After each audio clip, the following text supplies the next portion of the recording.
พี่น้องไปแทกหน้าก็เลิกแล้วเพราะว่ามีการเสียชีวิตเกิดขึ้นอีกแล้วอยู่บ้านเฮาเนาะคือแม่ใหญ่กำอายุเท่าไรเนาะ90 กว่าปีนี่แหละเราเสียชีวิตร้อยแล้วประมาณ100ลงมาเนาะพามาเก็บเงินประกันภัยเพราะว่าสิไปแทกหน้ากับโจสะกอนมื่นมีเฮือน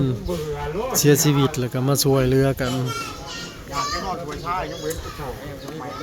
ปุถเถาเนาะเราบ่สำบาย2-3 มื้อพี่น้องคือว่าโจการนั้นแทกหน้า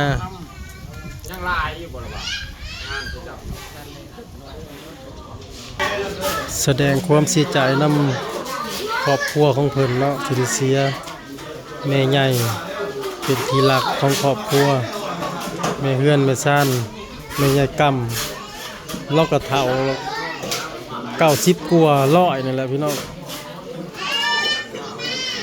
ลูกหลานมีแต่ลูกหลานบ่สำบาย2-3 มื้อโรคซาลาเนาะพี่น้องเนาะ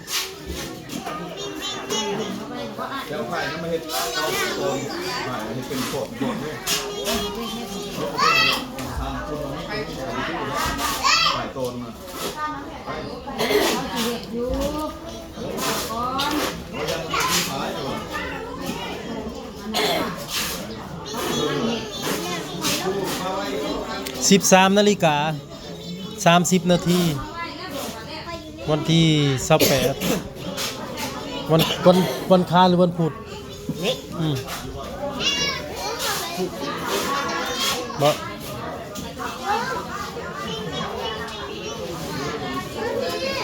วันพุธเนาะ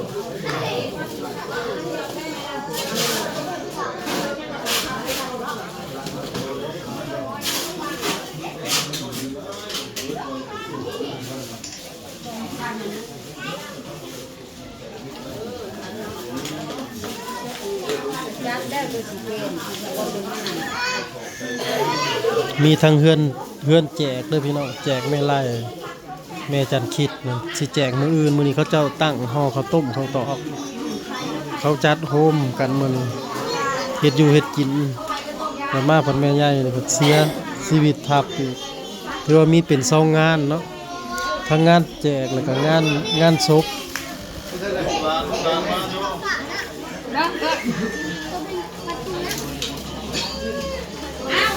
ลูกหลานกำลังมา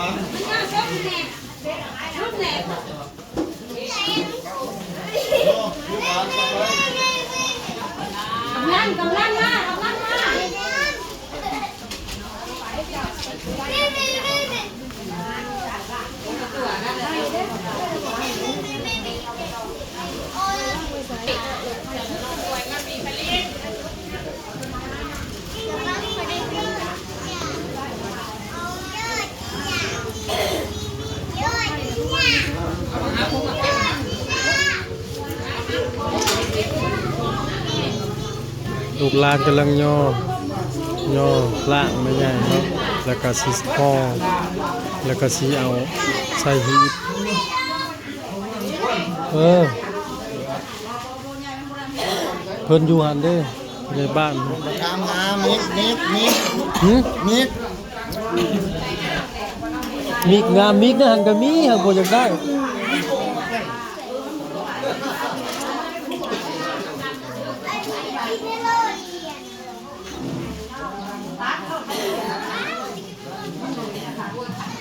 บริบัติพัดสีแล้วก็ใส่สุดไถล่าสุดใหม่ๆงามๆเนาะ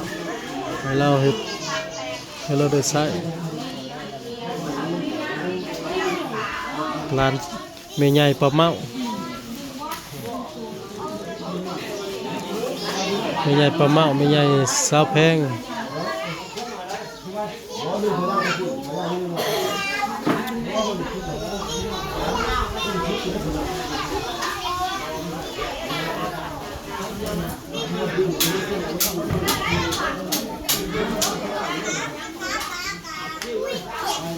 เราขายเราจิ๊บเรายังบ่เราบ่ได้ไปแบบล้นเลยบ่ฮะล้ม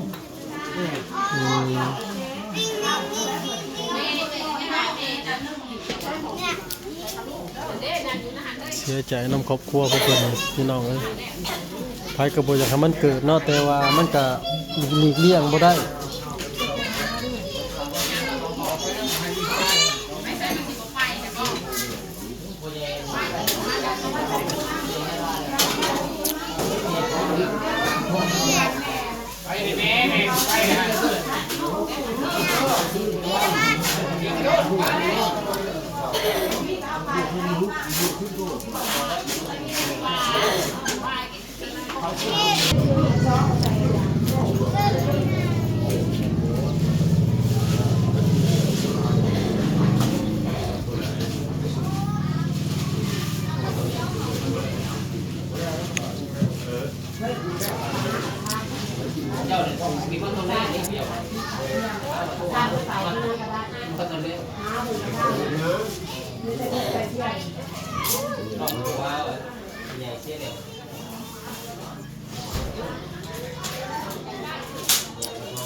มันแล้ว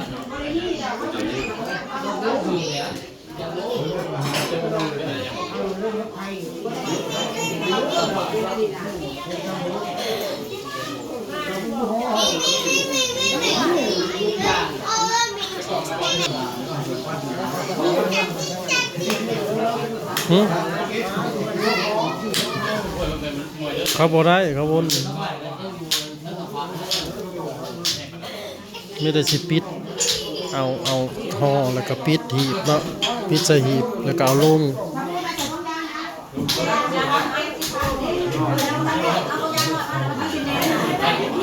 ทั้งเฮาน่ะสิปิดเลยแล้วสิใส่กาวเรียบร้อยเพราะว่ามือเอาไปลงน่ะบ่ได้งัดล้างน้ำมะพร้าว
แล้วก็เอาอันนี้ไปกวบ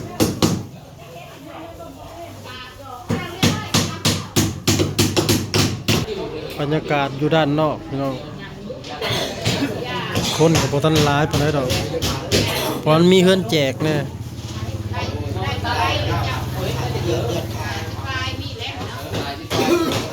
เฮือนแจกก็อยู่ข้างๆกันนี่แหละ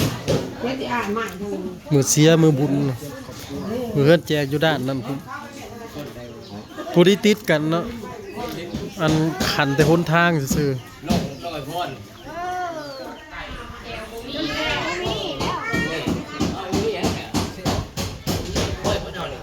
เก็บผ้าไว้เพียงเท่านี้พี่น้องพอกันกินนะสบายดี